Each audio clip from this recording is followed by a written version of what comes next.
একজনকে একটা গোলাপ দিয়ে বলেছিলাম, ফুলের মতোই আপনাকে ভালোবাসি। জবাবে সে বলেছিল, সকালের ফুল বিকেলে শুকিয়ে যায়, আর শুকিয়ে যাওয়া ফুলের ঘ্রাণ থাকে না। আপনি বরং ফুল না দিয়ে টাকা দিন, টাকা দিয়ে অসংখ্য ফুল কেনা যাবে, যার ঘ্রাণ পৃথিবীর উত্তর থেকে দক্ষিণে, পূর্ব থেকে পশ্চিমে ছড়িয়ে যাবে। কথাটা শুনে খটকা লাগলো।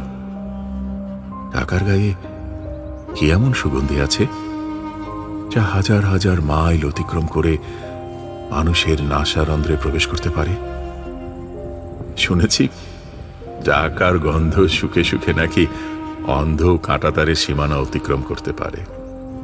ফাঁসির আসামির ফাঁসি রশিও নাকি ছেড়ে যায়, কয়েদখানার লোহার খাঁচাও উন্মুক্ত আকাশ হয়ে যায়। টাকার ঘ্রাণ শক্তি যাচাই করতে বুড়ো বয়সে বিজ্ঞপ্তি দিলাম, শিল্পপতি পাত্রের 20 বছরের পাত্রী চাই। তাতেই হাজারো তরুণী রাজি।